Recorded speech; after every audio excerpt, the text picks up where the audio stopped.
Alright, 30-second advertisement, go. Hey everyone, did you know that I recently made a short film called Magnum Opus with my buddy over on my short film account, Emergency Butter? Well, I sure did. Here's some shots of it while I talk about it. Look at all these cool shots, camera shots, look how cool this looks. A lot went into this short film and I am really proud of it. It's on my short film account, Emergency Butter. Subscribe to it because hopefully it won't be the last that we make. So subscribe, it's good, I'm really proud of it, and I think you'll like it. And if you like my reviews, then you'll like that. But don't watch it now, watch it at the end of the review. There'll be an annotation, don't worry, and 30 seconds are up.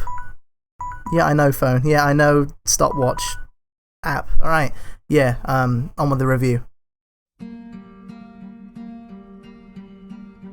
Uncharted 4, A Thief's End. It isn't too late for me to review this game now, is it? I'm not too late to the party. Is anyone even still looking for reviews of this game anymore? Does anyone even care by this point? I mean, whatever, man. Like, Mirror's Edge is 8 years old and I reviewed that, so I think I'm, you know, it's not too late, whatever. Man, oh man, I've been waiting for this game for a while. Like, literally, ever since my Last of Us review, I've just been sitting around waiting for whatever Naughty Dog pumps out next. I really enjoyed The Last of Us, and you can hear me talk about why in my review of that game, but in the back of my mind, I knew what I wanted. This is good, but it ain't this. I like me some of this. Some of this. Some of this. Some of this. I like that a lot. And then Uncharted 4 happened, I got excited. Just do it. Yes! Oh my god, it's Uncharted 4, guys. Give me a title. A Thief's Gold? A Thief's End. A Thief's End. Uncharted 4, A Thief's End. Oh my god. It came out, I played it, I beat it, now I'm reviewing it, now you're watching the review, and that's the end of the story. Now we're here in the present. So anyway, let's find out. Has Nathan Drake struck gold again with Uncharted 4, or was this game a treasure left not finding? I'm still not good at reviewing games. Oh my god. Right off the bat, it was immediately clear to see Neil Druckmann's sweaty handprints all over this game. To show you what I mean, here's how each Uncharted game opens. I'll let you figure out which one was made by Neil Druckmann.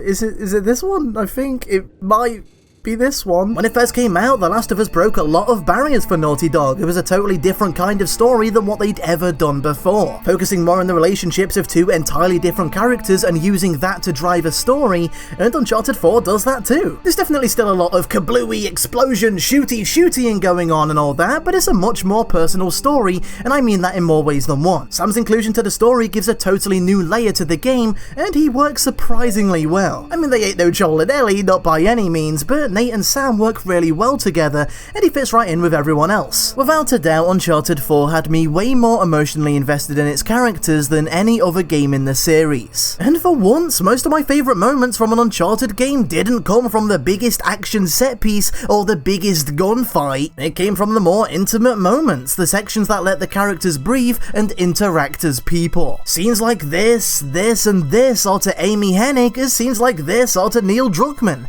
These are his set pieces. The way Uncharted 4 is able to make relatively small scenes feel like big parts of the game that hook you just as much is really impressive. If there's anything I had to criticize as far as the story goes, the only characters I didn't really get all that much from are the villains. What I saw of Rafe and Nadine I did really like, but I kind of feel like they didn't really get to do that much in the end, especially Nadine. It really seemed like her character was being set up to do a lot more than she really ended up doing. I would love to see Nadine established more in a future game, but that probably isn't gonna happen, so knowing that what we're seeing here is really all we're gonna get is kinda lost potential, assuming that the DLC story thing doesn't end up being about her. Probably won't be, who knows? Alright, whatever. As for the gameplay itself, people have been pretty vocal to say the least. Eurogamer says Uncharted is a walking simulator in action games clothing, and some are going as far as to say that it isn't even a real game at all. I mean, that kinda goes into a different topic entirely about what you define as a game and what they can or cannot be, but I feel like I stand somewhere in the middle on this. I really like the way Uncharted 4 breaks up the gameplay. In that regard, I feel like it does it better than any other Naughty Dog game game to date. I definitely felt like I didn't spend quite as much time shooting enemies in this game as usual, but in its place I did some exploring in wide open environments, I did some stealthing, I did some climbing, some rope swinging, I did some puzzle solving, some sections where you just hang out with the characters and interact with them. Uncharted 4 brings a few new things to the table that help spice it up a bit, which I really appreciate. The rope swing, by the way, is really bloody cool to use. Throwing it out while in mid-jump and then using it to take down an enemy is satisfying beyond words. Honestly, I don't know how I survived without this in the previous games. As for the stealth, I wasn't really that big into the idea of it at first. It seemed very strange for an Uncharted game, but I will admit that I like it. I mean, I'm terrible at it, but I understand the inclusion of it, and I like it. I like having the option of how to handle an enemy encounter like you would in The Last of Us. It's an extra element that makes it go from just being a video game area with a wave of enemies and more of a tactical approach of, how exactly do I go about this? It's cool, I like it. But for every fantastic Jeep driving section there are a bajillion crate pushing sections. These parts of the game demand absolutely nothing of the player, as you know exactly what to do every time. Look for the crate, find the crate, push it up to the wall, use it to climb, move on. It isn't a puzzle, it isn't engaging, it's just a chore, and kind of a confusing chore at that. I mean, look at this, like 1 minute Nate is able to push this box with his weight, and then a minute later he's swinging from it with his weight, but it isn't moving the box. Does that make sense? That doesn't seem like it makes sense. I might be stupid, but that seems weird to me. Why is it not falling if he's able to push it? I don't bloody know. What makes it even more bizarre is that Uncharted 4 feels like it's actively avoiding being video gamey, so when it breaks out an arbitrary pseudo puzzle or another crate to push, it just kind of feels a bit disjointed and weird, like why am I doing this yet again? Even the combat itself, while mostly intact from previous games, has still been noticeably tweaked to fit the game more. There's more of that sense of urgency to it. Every enemy feels more tough, Nathan Drake feels more vulnerable, guns have a lot more weight and punch to them, and the whole thing just feels more scary. You can't even throw the grenades back anymore, which I like. It makes every enemy encounter feel like a real threat again, rather than just, oh, a grenade, oh well, here you are, have it back, no worries, doesn't matter. Maybe it was done to reflect Nathan's aging and his rustiness at being back in the fray after such a long retirement. Maybe it was tweaked just because it's coming off of The Last of Us, I don't know. Either way, combat as a whole feels a lot more brutal and raw and adrenaline pumping, which I like. Also, I guess I have to say this at some point, even though it's already pretty obvious to see, this game looks goddamn phenomenal. Like, I don't know how Naughty Dog pulls this off, honestly, it's unbelievable. This should not be possible on a PS4. Look at that bloody facial animations! Don't even try to tell me that that is not a real human being that I'm looking at right now. That is amazing! Jiminy Jillikus, wowie zowie, mamma mia mia, this game is a spicy meatball. It looks really good. I don't know. Also, I'm not really much of an online guy at all, but I have been dabbling in the online portion of Uncharted 4 a bit lately, so I thought I might as well delve into that.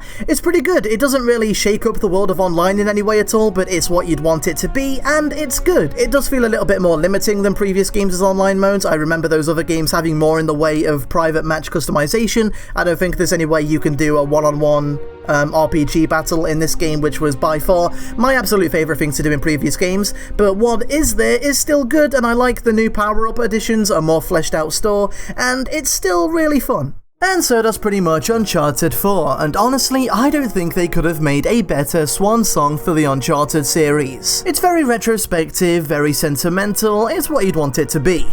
And that's not the first time I've said that in this review. It's what you'd want it to be. What can I say? I'm a broken record. It does have a lot of Uncharted 2 and 3 in there, but also a lot of Drake's Fortune that I really appreciated. Being back in a foresty jungle environment, exploring caves with Nate and Elena, there are times when you're in a wide open environment and you can see off in the distance places that you've been to and places that you're going to go to, which I really liked about Drake's Fortune. And some of the music in the game seems very inspired by Drake's Fortune, which hits me in just the right way, but it also seems very clear that The Last of Us was a big influence on this game as well, in terms of the pacing and the characters and using the characters themselves to drive the game, rather than the action driving the game and the characters are just along for the ride. Saying that though, the actual Uncharted-y action set pieces? Probably the best in the whole series, so you get the best of everything here. And that's part of the beauty of Uncharted 4. It's everything that made you fall in love with Uncharted in the first place and so much more, which gives you a game that perfectly caps off what will undoubtedly go down as one of the best gaming franchises of all time. That sounded weird. I don't like how I said that, but whatever. I've done it now. I've done it. I've said it. So let's just go with it.